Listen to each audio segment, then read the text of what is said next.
नमस्ते साथीहरु, सबैजना सन्चै आरामै हुनुहुन्छ होला। म पनि सन्चै आरामै छु। आज चाहिँ हामीहरु उया जाँदैछौँ अनि बाटोमा कहाँदेखि जान्छन्, कसरी जान्छन् हजुरहरुलाई म अपडेट दिँदै गर्ने छु। अनि म चाहिँ यो देप्ची पकेर जाँला छु। हामी चाहिँ यो बाटो भएर जानुपर्ने हुन्छ। यो चाहिँ टुटुको चेक पोस्ट हो। अब हामी चाहिँ गाडीको नजिक पुग्न लागिसकेका छौँ अनि बाजे चाहिँ सामान बोकेर अगाडि गइसक्नु भएको छ।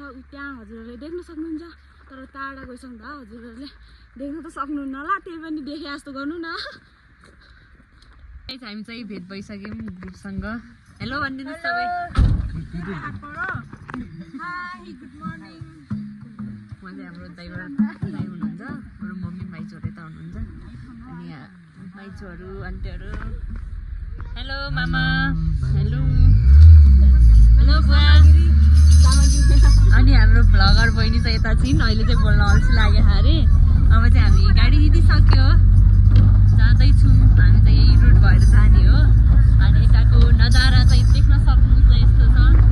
फाइनली गाइज हामी चाहिँ झेम्नेता आइपुगिसकेका छौँ। यस्तो ठाउँ छ, यहाँ देख्न सक्नुहुन्छ हजुरहरूले। झेम्नेता हो नि यो। यहाँ चाहिँ छेर्लोबाङ, त्यहाँ अरू छेर्लोबाङको साइडै हो। हेर्नु न त्यो गाउँ के कति दाइलो खाने। यहाँ चाहिँ बर्खा सिजनमा स्याउ पनि पाइन्छ गाइज। हजुरहरू खान आउनु होला। एकदमै राम्रो नजारा देखिरहेको छ। गाइज हामी चाहिँ गल्चोल आइपुगिसकेका छौँ, हजुरहरूले देख्न सक्नुहुन्छ। अनि हाम्रो ग्रुपहरू चाहिँ कोही सुत्नु भएको, कोही यस्तो अवस्थामा हुनुहुन्छ। हजुरहरूलाई म भ्यू देखाउने नै छु। तर आज मौसमले चाहिँ धेरै साथ पनि दिएन। देख्न सक्नुहुन्छ हजुरहरूले गल्चोल।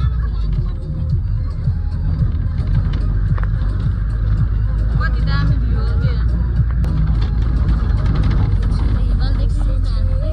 आज चाहिँ हिमाल देखेको छैन गाइस, त्यो धुरी लागेर। अब हामी चाहिँ थबाङ पुग्न लागिसकेका छौँ। हजुरहरूले देख्न सक्नुहुन्छ त्यो चाहिँ देखिने झकेबाङ हो। अनि उताको चाहिँ साइड गाउँ भन्छ होला, त्यहाँ हल्का बजारहरू पनि छ होला, त्यहाँ थबाङ गाउँ हो। त्यहाँदेखि भएर हामी चाहिँ उहाँ जाने हो। अहिले चाहिँ हामी थबाङ आइसकेका छौँ अनि हामी चाहिँ त्यहाँ मान्छे कुरिरहेका छौँ। त्यहाँ चाहिँ ग्राउन्ड छ, देख्न सक्नुहुन्छ हजुरहरूले। यहाँ चाहिँ भूमे डान्स गर्छन्। अब चाहिँ त्यो पनि आउन लागिसक्यो। असारमा चाहिँ यहाँ भूमे नाच्छन्, देख्न सक्नुहुन्छ यो ग्राउन्डमा। त्यहाँ चाहिँ उता के भन्छ दिदी, त्यहाँ शहीद स्मृति पार्क। त्यो चाहिँ शहीद स्मृति पार्क सभा भवन पनि त्यहीँनिर रहेछ, देख्न सक्नुहुन्छ। यहाँ चाहिँ हाम्रो दिदी हुनुहुन्छ।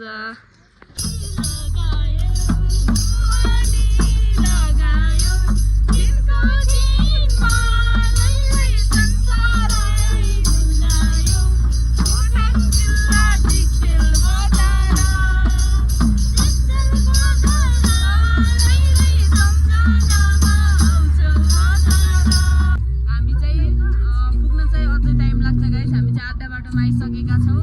यहाँ चाहिँ लट्र्यान पर्नु भयो अनि सबै आफ्नो टालमा हुनुहुन्छ। कसैलाई गाडी लागेको छ, कसै चाहिँ यसै एक्टिभ छौँ, पालो छौँ। हेर्नु कति राम्रो भ्यू।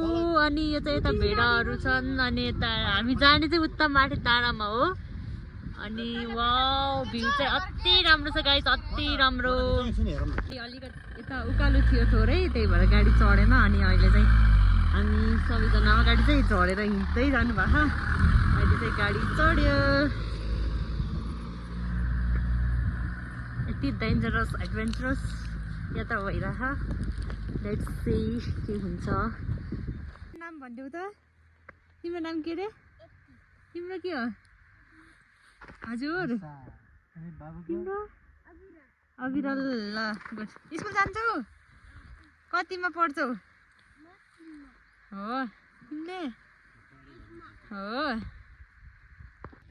हामी चाहिँ अब जन्तरी चाहिँ पुग्न लाम तर बाटोको अवस्था यस्तो छ गाइस त्यहाँ देख्न सक्नुहुन्छ त्यहाँ 1-2 जना मान्छेले पनि गाडी तान्दैन त्यहाँ अनि बाटोको अवस्था यस्तो छ हजुरहरूले देख्न सक्नुहुन्छ प्रत्यक्ष रूपमा अनि त्यहाँ ठुलमम्मी बुइहरू जे चाहिनुपर्छ त्यहाँ गइराख्नु भएको छ हेलो गाइस हामी चाहिँ जाँदैछौँ जन्तरेको अन्टरे जन्टर मन्टरै आफ्नो लेट इंट्रोड्यूस दियो आफ्नो नमस्ते म चाहिँ सबैकी ब्लगर सबैकी मोटी प्यारी भटिजी नमस्ते म चाहिँ के भन्ने खै मामाको भान्जी म चाहिँ बेबीको ठुलो मामु नमस्ते जयमासी म चाहिँ म निरज हो हैन म चाहिँ उनीको म चाहिँ भान्जीको मामा हो भन्नु न म चाहिँ भान्जीको मामा छोरीको अङ्कल छोरी काका यहाँ फुपू यता हुनुहुन्छ भाउजी विदेशीको जोइ हामी चाहिँ अहिले एउटा डाक्टरको जोइ डाक्टरको छोरी सबै यही छौँ डाक्टर पनि यही छौँ बिरामी पनि यही छौँ हामी आज हामी लिएर आएको एउटा फेरि मास्टरको हुनुहुन्छ होला एउटा भुपी मास्टरको बुढी कम्मरमा हात लाने हिँडिरहनु भएको ल हामी चाहिँ कहाँ अरे जन्तरे मन्टरे भन्ने गुराँस हुने ठाउँमा गइरहेको छौँ होइन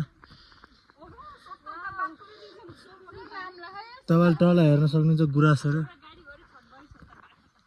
बहुत अफरोड छ यार हामी चाहिँ अब पुग्न लागेका छौँ भन्दा नि अब जानुपर्ने त धेरै टाढा छ त्यही पनि 100%मा कति 69% जति त आइपुग्नु होला तर अझै हिँड्नुपर्ने छ अनि रोड त्यो बिग्रिएको कारणले गर्दाखेरि गाडीले हाम्रो तानेन अनि गाडी चाहिँ अगाडि गइसक्यो हामी चाहिँ यस्तो बाटोमा हिँड्नु परेछ गाइस हजुरहरूले देख्न सक्नुहुन्छ यहाँ उट्टाको मैले जुम गरेको रोड भन्दा नि उट्टाको रोडदेखि हामी हिँड्दै आएको हो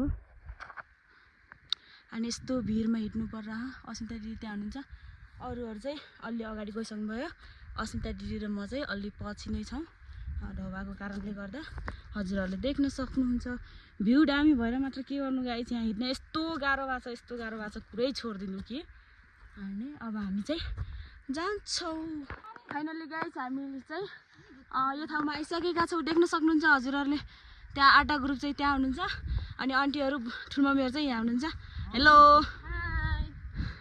अनि अब चाहिँ हामी एकछिन प्रार्थना गर्छौँ अनि त्यसपछि नास्ता सास्ता खान्छौँ अनि त्यसपछि हामी उता फोटो खिच्न जान्छौँ के हुन्छ कसो हुन्छ हजुरहरूलाई हामी देखाउने नै छौँ यति राम्रो भ्यू छ गाइस यति राम्रो छ hello guys welcome to Rolpa सबैजना हाम्रो रोल्पामा आउनु होला यति राम्रो ठाउँ घुम्न आउनु होला हाम्रो सोल्टी हामीलाई सेफ ट्राभल सेफ जर्नी गराउने सोल्टी तपाईलाई पनि धन्यवाद दाइ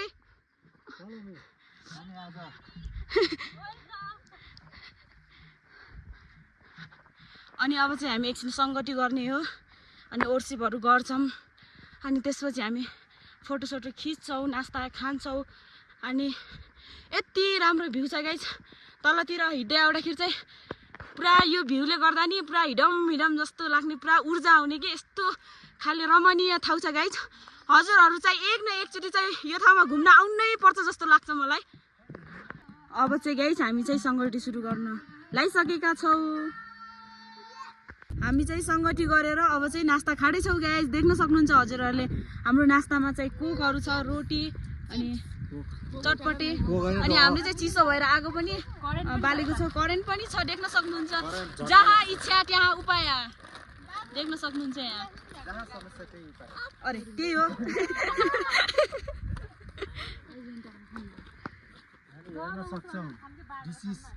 रोटी चपाती अनि के भन्छन् रे यो खानुहोस् ज्यान बनाउनुहोस् अङ्कल जस्तै अङ्कल तपाईँले कड्किला चिया खानुभयो अरे मैले 15 हो कि 16 5 मम्मीले चाहिँ करेन्ट खाँदै हुनुहुन्छ हजुरहरूले देख्न सक्नुहुन्छ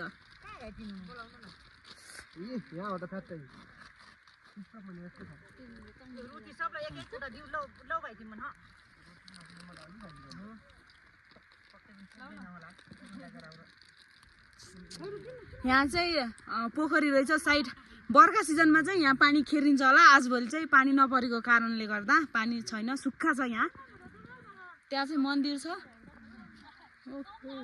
भ्यू त फेरि मस्तको छ गाइस तर पानी चाहिँ पर्ला जस्तो गरेर बादल पनि गरिरहेको छ हजुरहरूले देख्न सक्नुहुन्छ अनि हामी आएको जीप चाहिँ त्यही हो गाइस